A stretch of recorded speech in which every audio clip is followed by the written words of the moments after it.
Yesterday, the Senate voted to advance the nomination of Rachel Beatty of Arizona, the latest of President Trump's qualified judicial nominees. Today, we'll vote on her confirmation as a judge on the Ninth Circuit Court of Appeals.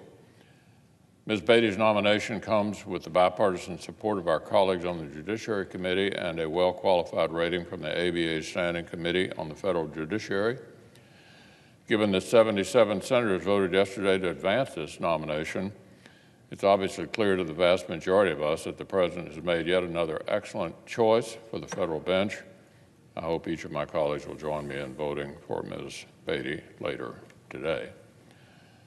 So, Madam President, on another matter entirely, this afternoon, the Senate is going to vote on the far-left wish list that many of our Democratic colleagues have rushed to embrace, the so-called Green New Deal.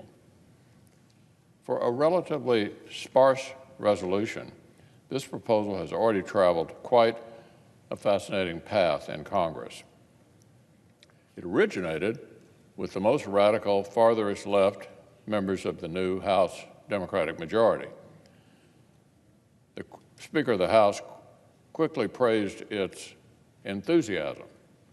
Its principal sponsor rolled out the first version of the plan alongside an extensive background document that laid out the policy's true goals in candid detail, but which Democrats then rushed to hastily scrub off the internet.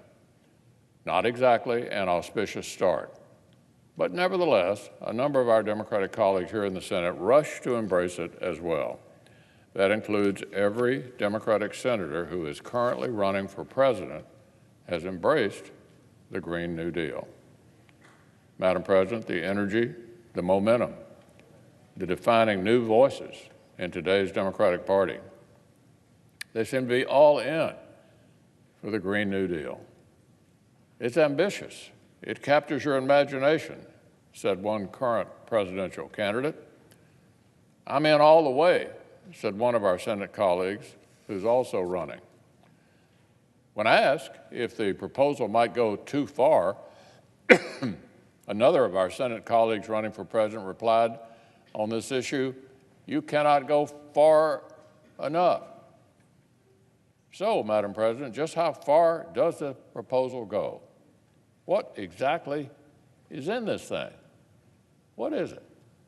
Well, for starters, the proposal addresses the small matter of eliminating, listen to this, eliminating the use of all fossil fuels nationwide over 10 years.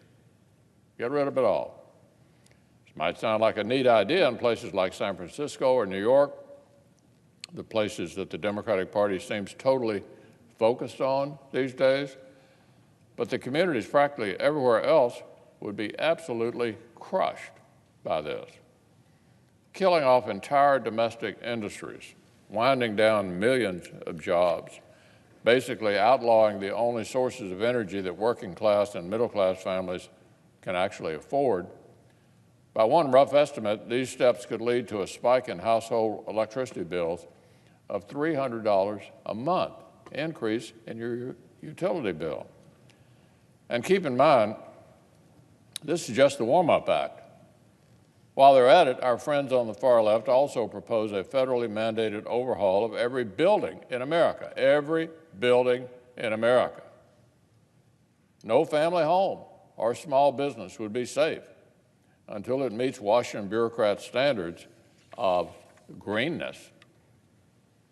But if you can believe it, other aspects of this proposal make these things sound downright practical by comparison. The resolution also includes a far broader socialist wish list that gestures towards a new government-run health insurance system, a new system for government-guaranteed housing, and a new government system to guarantee everyone economic security, quote, end quote. The last point's a little vague, but helpfully, before it was frantically scrubbed off the internet, the original sponsor's background document made the long-term goal perfectly clear. Economic security to all those who are unable or, listen to this, unwilling to work. That's the background document they rush to delete. The Democrats' long-term vision, taking hardworking people's taxpayer dollars to pay those who choose not to get off their couch day after day simply because they're unwilling to work. So my Democratic colleagues' brilliant new idea, their rallying cry, is snatching away the energy sources that middle-class families use, shuttering the industries that provide many of those families with their livelihoods, changing the homes they live in, the cars they drive, and the health care plans they rely on. Remember what our colleagues said, you cannot go too far. Our colleagues are certainly putting that to the test. Now, I haven't even gotten to what American families would have to pay for the privilege of being lab rats for all this far-left social engineering. We're being lab rats for all of this far-left social engineering. My Democratic colleagues have been fairly quiet on that subject. I guess it's a lot more fun ordering off the menu than taking a look at the check. Families would almost certainly be faced with much higher utility bills. Then the cost to replace appliances, presumably electric cars, would have to be purchased. And then there's the federal tax burden. Just how much of other people's money are Democrats proposing to burn in this effort to turn the country into a far-left science fiction novel? Well, one rough initial estimate found that all the pieces of the Green New Deal might add up to as much as $93 trillion. That's, Madam President, just over the first decade. That's quite a tab. It exceeds the annual GDP of the entire world. The annual GDP of the entire world as of 2017. It would mean historic tax increases, historic new debt, and even that would only begin to scratch the surface. And bear in mind, the sticker price doesn't even begin to capture the full national cost of the economic wound this plan would inflict on our country while all our competitors would be roaring on by. So, my colleagues want to pull the emergency brake on the U.S. economy because it isn't green enough. But global carbon emissions are a global problem.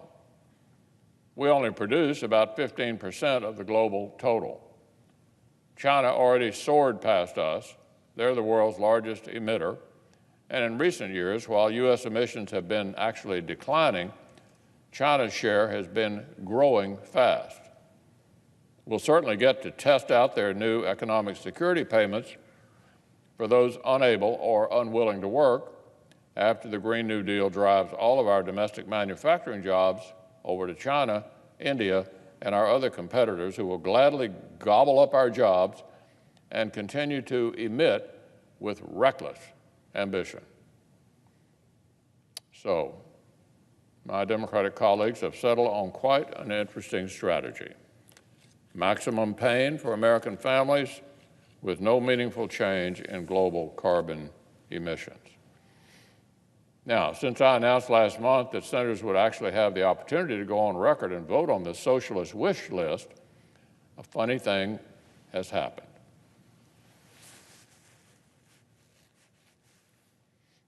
I'm not sure I've ever seen these self-professed supporters of a piece of legislation more angry or irritated that they would actually have to vote on it. They're angry and irritated that they'd actually have to vote on it. Merely bringing their own plan up for a vote, a plan they'd characterized as an amazing step forward, was now declared to be a diversion and a sham. By one colleague's assessment, by getting their proposal a floor vote, I was creating, quote, a ploy to try to undermine the Green New Deal by actually having a vote on it.